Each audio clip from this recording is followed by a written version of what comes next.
Hi everyone, I'm Carl Shepherd, the Data Jiu-Jitsu guy. And in this video, I've got the pleasure of talking to Rob Waterhouse about the data mesh. We cover a lot of ground within this particular video, and I really hope you enjoy it as much as I did. Thank you. Hi Rob. Hello. Thanks for doing this. Really appreciate it, and it's great to see you again. I think the reason we set this up is that I think the last time we spoke, we went on for about an hour around the data mesh topic, and I think we could have gone for much longer. So I think it is good to get it down, get it recorded, and push something out just in case other people find it useful. So would you be able to give us a little bit of an introduction on yourself, Rob? Yeah, of course. So, yeah, Rob Waterhouse. So I've worked at Salem for just over 12 months. Absolutely loved working there, and interestingly, I've worked on a data mesh piece of work, which is great as well. I've been in the data and analytics space, I would say now for 21-ish years, I think, maybe a little bit more. So previous to Slam, I worked for an online retailer local in the Northwest, and worked through finance system integrations. I was a systems accountant for many years, and then I got my break in data, and basically worked in data warehousing. I headed up the data engineering and platform team at the retailer, a team of 45, 50 people. Absolutely loved it.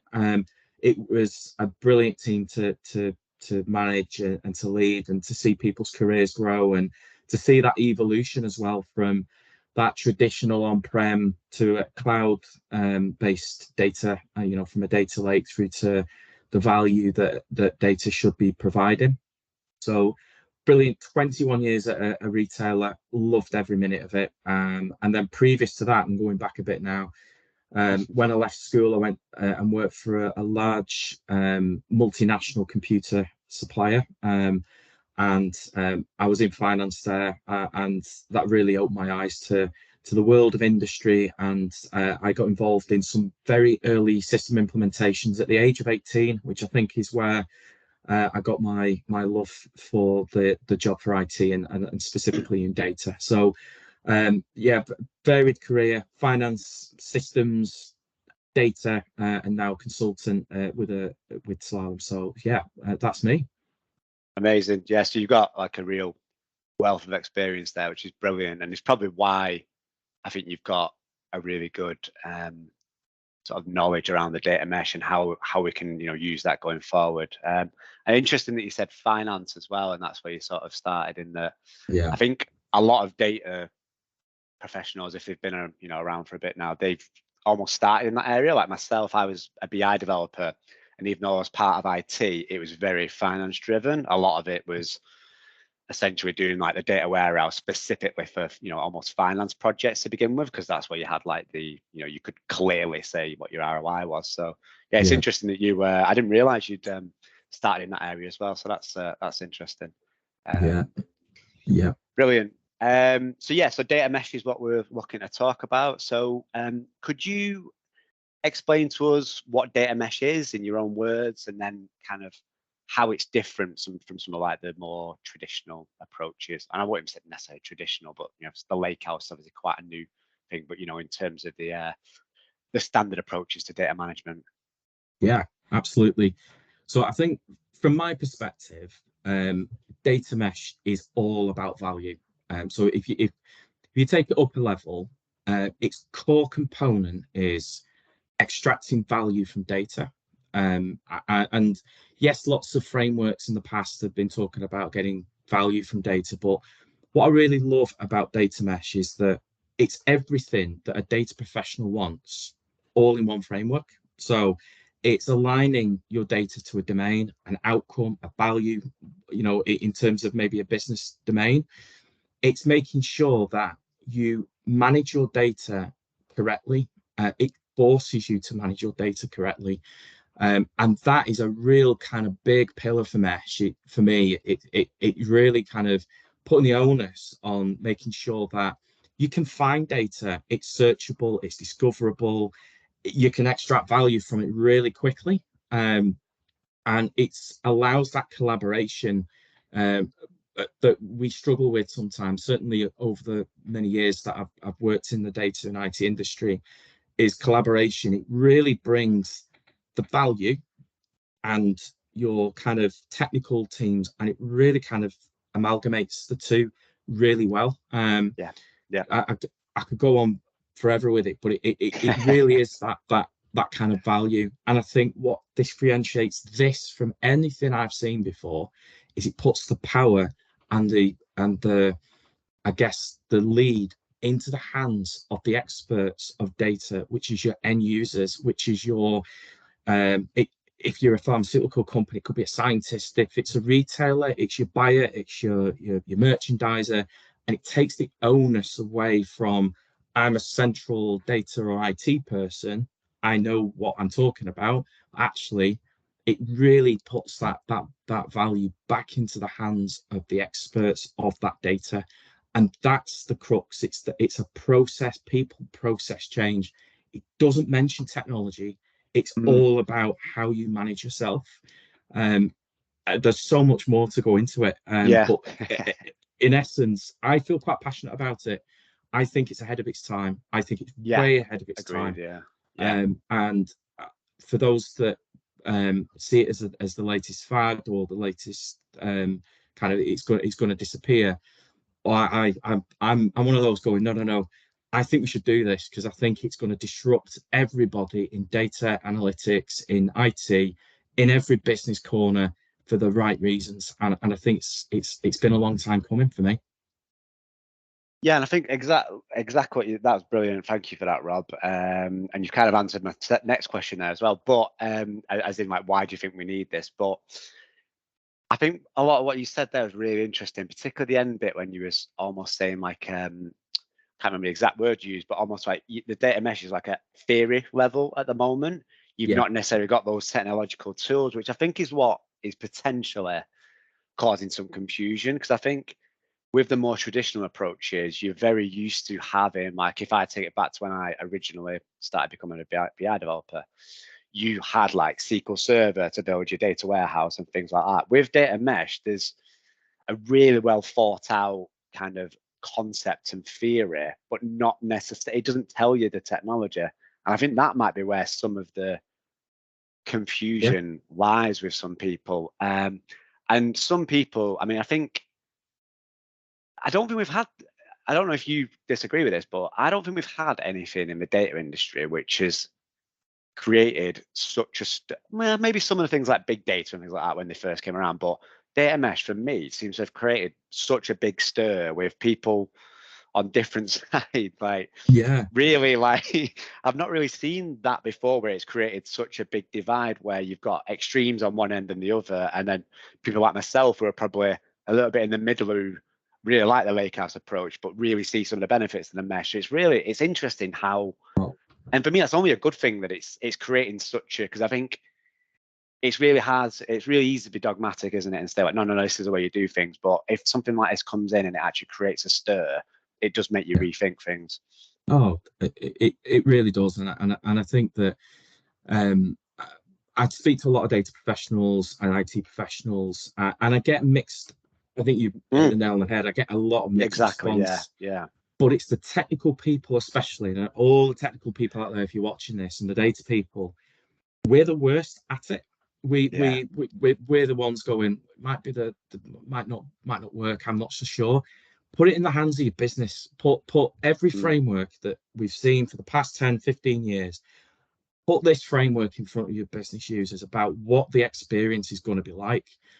And I would struggle if a business person would say, why are we not doing this? Why is it I don't have this kind of concept for my data? And I think it rather than maybe us as IT and technical professionals, we should be selling the mesh theory concept more to the people out in the value, the people who are using this data for the customer, for your customer journey. Maybe it's a service.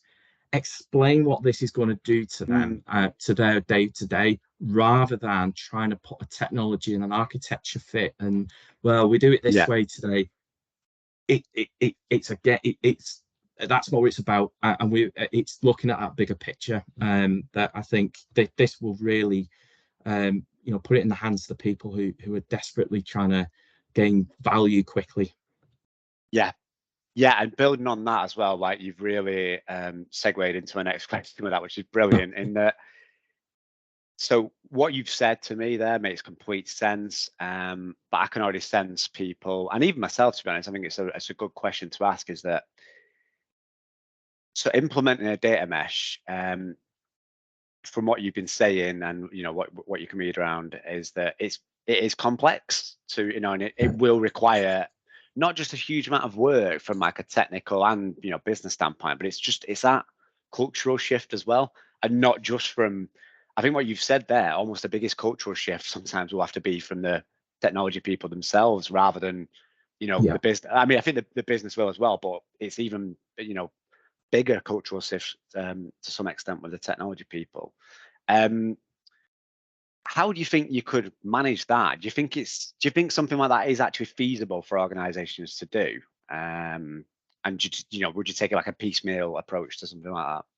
Yeah, I think so. I think it's acknowledging the fact this is not straightforward, and I think when you read the theory, it all makes sense. And there's loads to data mesh. I mean, we would need half a day to go through Oh it. yeah, completely. Yeah. Do you know what I mean? But that when you read it, it all makes sense, and you go, why are we not doing this? Why, as an industry generally, have we not thought of this before?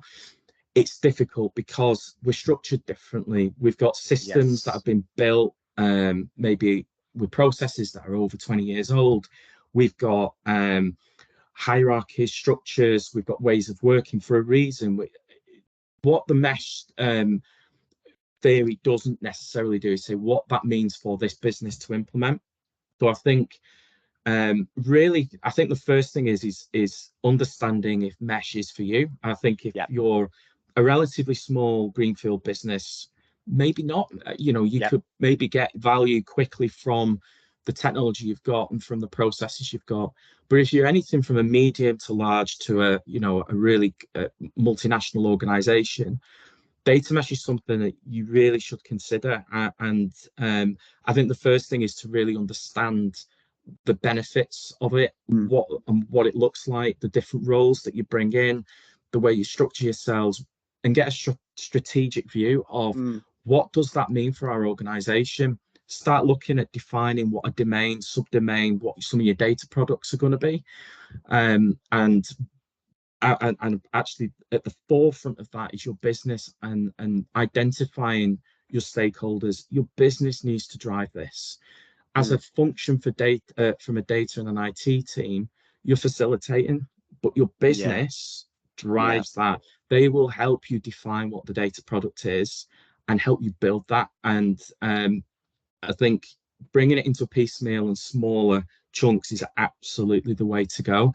And there is no rule book of how you do it. No.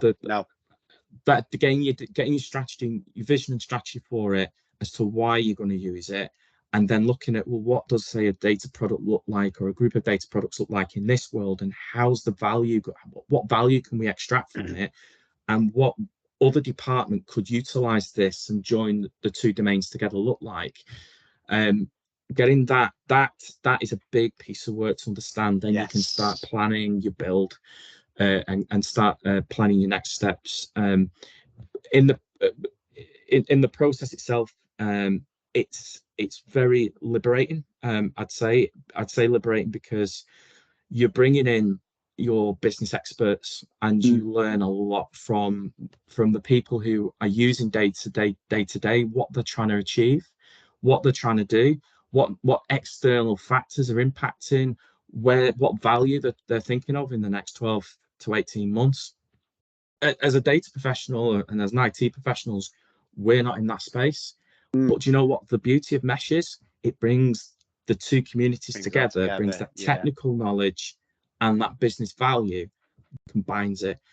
And that initial strategy that you do to say if mesh is valuable or not, it's a really great exercise to do.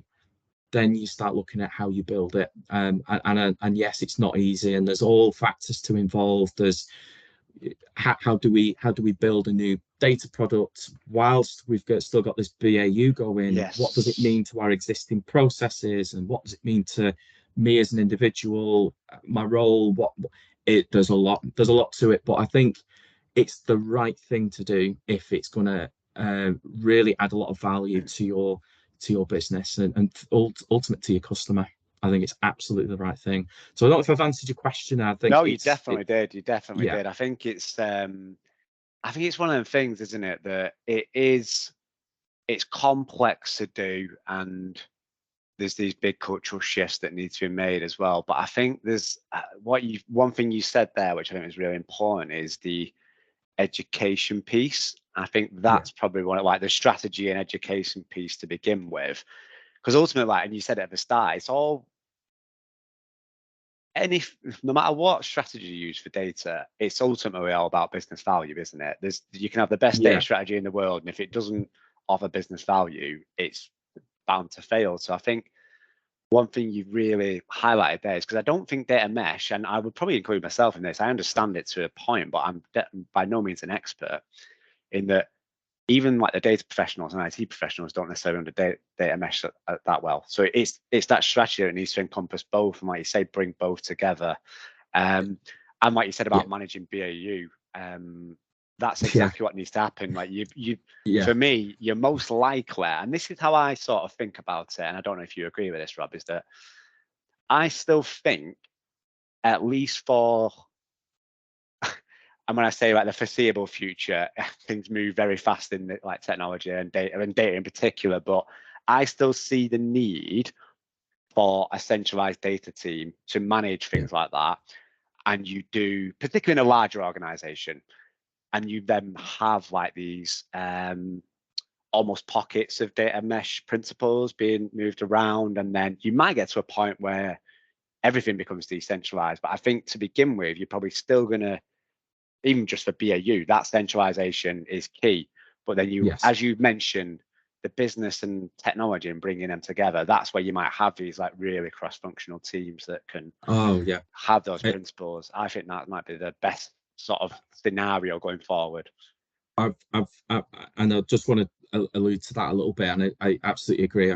I've been in the position where I've had a centralized team, and you suddenly become a blocker for everything. But Completely, yeah. then when it's been flipped on the head and placed people within a business area, cross-functional, and actually as a leader, almost feel like I'm letting go a little bit. Yeah. Do you know that? And I guess this is the challenge to the industry at the minute, and to people who are necessarily in a senior role within a centralized function, is do let go, let that evolution happen, let that cross-functional team, whether you're a data engineer team or architecture, or if you're a data viz, or do let go of that to that hub and spoke. The spokes will give the values very, very specifically, but you still need that central team Mm. to harvest what the standards are, and to join the dots together and have that holistic Yeah. view. That's still important. And I think what I'd hope is that over time we will start to see that kind of cross-functional spoke gain a lot more Yeah. momentum. That's one of that's one of the pillars, and having your data product owners is essential within those pillars as well. Yeah. Yeah. I think I agree. Yeah. And some of like one of the really, because the mesh principles, they're obviously all important, but the one that I think Yeah, might get overlooked is like and the one that's probably the hardest to do right now, while there's maybe not the technology in place, it's like the federated yeah, computational governance. That's the one that's key, because data governance is, I don't care where you are, it's a challenge wherever you are, whatever yeah, company you're in, whatever size, to be honest. Obviously, it's yeah, much easier in smaller companies, but it's always a problem. Um, that's something that if doing a data mesh, taking that on can improve that side of things as well. I think yeah. that'd be a really big win. can I just say to all the data governance, data management people out there, I actually think data governance and data management is the unsung hero of the data. Just the whole data, all the data roles you've got, right? Data governance and data management is the thing that I think it doesn't get spoken about enough. And I actually think data mesh, that is core. It's absolutely core. So to all like data governance and data management people, this framework is like core to that whole discipline. Which I think it can't work. That it really can't work without that, can it? Like that's the key. Which you could argue any data strategy can't work without strong governance. But yeah, with mesh, it's infinitely more important as well, because it's just you just end up data quality and all that. We all remember the prior to like the data warehouse and even when the data warehouse came around, the silos of data, and I think that's the fear for a lot of people is the data mesh just a new word for data silo, but that's not what it's trying to do, is it? The whole thing is that you have that, like you say, that domain ownership and things like that, and data as a product, but it's not a silo. That's the whole point of it. It isn't a silo. Point of it. But yeah, it's I understand why people think that could be an issue, but if you manage it correctly, I think it could be really interesting. Yeah, it absolutely. And I think we just need to stop thinking about the past of what we've tried in the past and read what it is with an open mind and go, yes, that is absolutely spot on. How we implement that, okay, we'll go on to that. But the actual concept is, for me, it's exactly ticking every box that a customer and a data professional and a business of any large organization we should be all over it. Definitely. I think what's going to be interesting is over the next, because for me, because it's new. I mean, it's not super new, but it's new when you consider the other technologies and theories. We're going to need more case studies, I think, aren't we, of companies that have implemented it and maybe how they've implemented it, and then also like it might not be the bigger vendors, like the likes of Microsoft, AWS, Databricks, people like that, whether they get involved in that space at all. I think that'll be interesting, and whether it's going to be the smaller vendors that drive these things. But I think that's where we'll start to see some of the movements, is that if you get more case studies, because I've looked at some of the case, and there's not that many. There's probably a lot more companies doing it than we realize, but there's not that many case studies out there. There's like Zalando, I think JP Morgan was one of them, Netflix, people like that.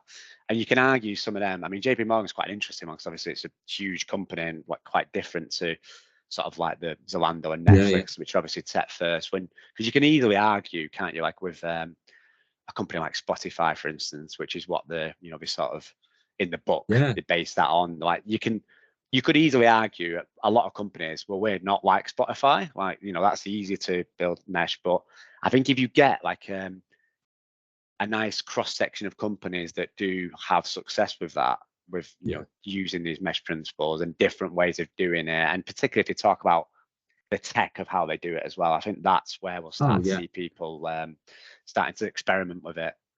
Can I just say on the music side of it, and we take the app that we've got. I mean, that experience of the app and the recommendations I get, and there's a concert coming up, Rob, in the local area you might be interested in. To the days that I had when I'm going to go back where my dad used to have an LP like that. I know they've come back as well. The records come back, they're more popular these days, aren't they? Yeah, but I was so if you can imagine like your music, your management of your music, I was the one that was filing level 42 because it was in the 80s with Human League, and my dad would go, "Who's put level 42 with Human League? And why is Elton John with Paul McCartney and the Beatles?" But it's to that point, is that that's the days you've gone before. And to think about that whole music and the Netflix of the world, and that's what you want your data to do. And whether or not we're not music industry, whatever industry you're in, surely that experience that we've got today, that's where we want to aim for, and all that under the bonnet of how that makes that happen, and how we measure that, and how we measure the success and the value and the ROI. All that is in this framework, and that's why I think it's really important that we just don't dismiss this as it's just a Yeah. It's just a fad. I will challenge anybody that says that to me, and say, why you're not, why do you think it's a fad? Why is the data mesh not ticking the boxes for you? What is it that you're not seeing with it that maybe another framework that you've put in place is? But I would challenge anybody who's said that mesh is, it's just it's the latest thing. Especially if you work in data and you're a techie, I will challenge you on that, definitely. Yeah, and I can see why you, obviously very I passionate keep about it. And saying I've got a soapbox there, haven't I?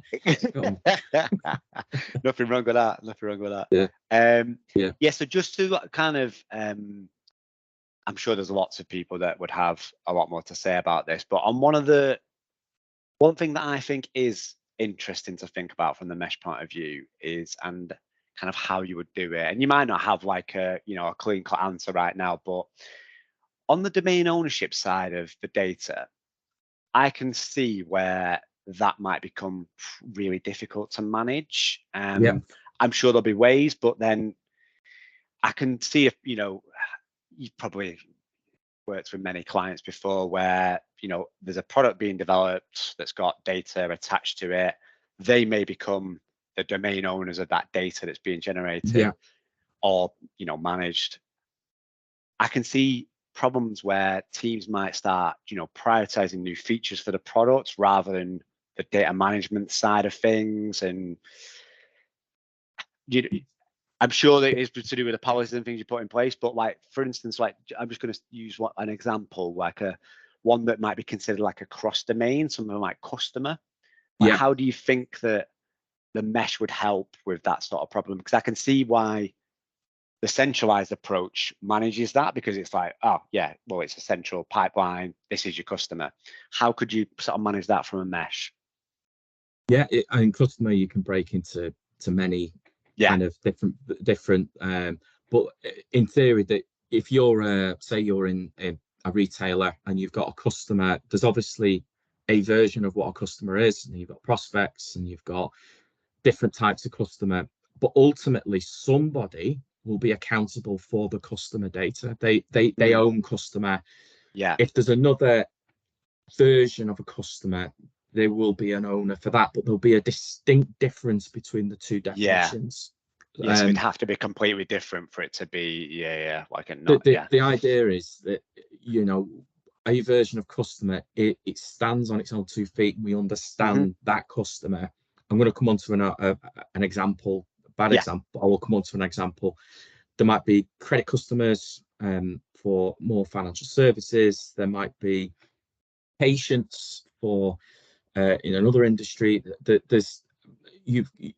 It will stand up on its own 2 feet. I think the difference here is that the owner, and this is what I hope happens over the next few years, is that this is what's kind of turning it on its head, is the ownership of that domain and that product advertises the value that that domain and product generates to the other areas of the business. They sell the value of that data.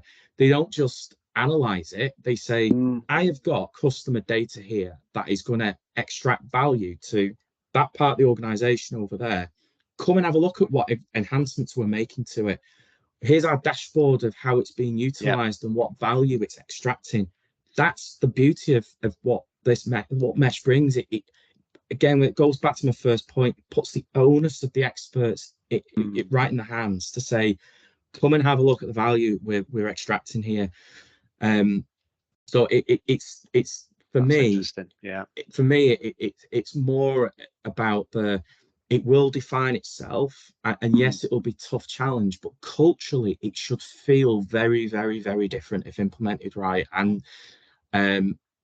it's very much about selling that value to your organization, of which you could unlock all sorts of new value for your customer journey.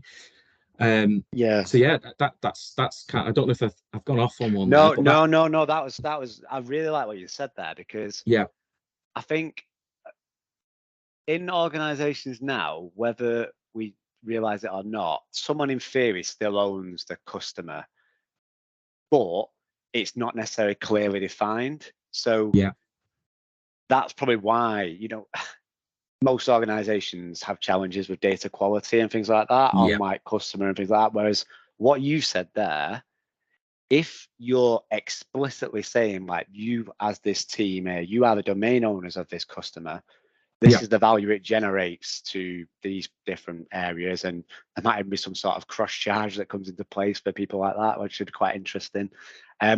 There's probably, you might argue, data mesh might improve the sort of data management and data quality side of things yeah, because you've got a yeah. bit more of a vested interest in doing that. So yeah, I hadn't actually thought of it that way in It, terms of the I, value it generates. I mean, that's really good, really and I interesting. think that's the challenge I wanted to kind of get across, is that where we've used other frameworks that might structure it around an architecture and a system. You know, if your value is around the system of technology, no, it's not. It shouldn't be about that. Or if it's around an architecture diagram, no. But actually, if it's value, customer value, and it's a domain, it's a product, and I can see the value, um, then I know what I'm going to get. An example, if we use the music industry again, so I'm a fan of all sorts of music, but do you know what? If I go to my indie or grunge or rock or classical, because sometimes I do listen to classical, listen to all sorts, I've just named some domains. You know, probably some value from those domains. So if I said indie, hopefully you're thinking Oasis because they're Ace and Blur, Pearl Jam and grunge, you know, and rock being Iron Maiden, your Metallicas and Slipknots and all that. But I can very easily identify the value I'm going to get. Mm. In a business world, that's how it should be. And if you can imagine your domain owners selling, Rob, Mm. there's this new band come out that we've just added. We think it's going to add some value. That's what mesh.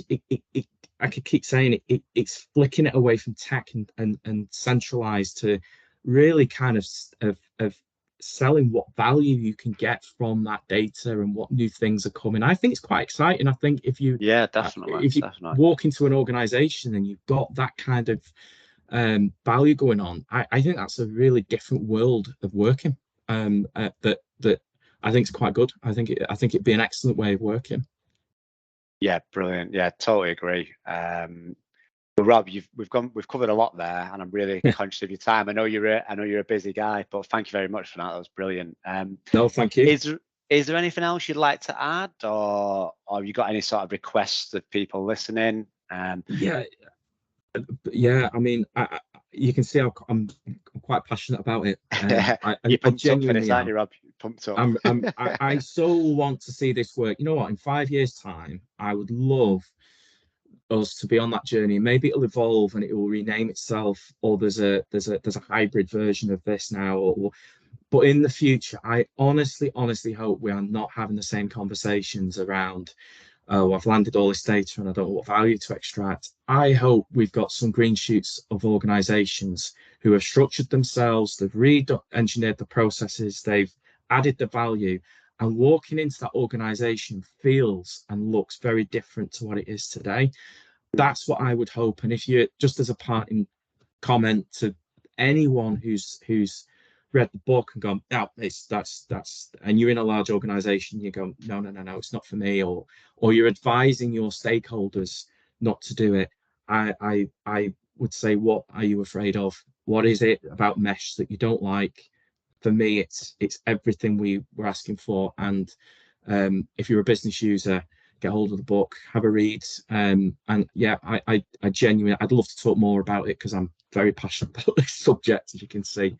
25 years of old way, I can see something here that can really add a lot of value to people. So yeah, I'll stop now because I'm No, that was brilliant. I really yeah, appreciate that, and I think this is something that's going to move quite quickly, isn't it? So I yeah, think we'll maybe even do like a part two in a yeah, few months' time and see where we're yeah, up to, because and see if what we've said was is total rubbish and it's completely changed now. But yeah, yeah, I think this is going to move quite quickly over the next 12 months or so. I think there's going to be yeah, some interesting developments. So I mean, that's a good place to close it out. So thank you yeah. very much for that, Rob. I really Thank you, appreciate Carl. it, and I'll speak to you soon. Yeah, thank you very much.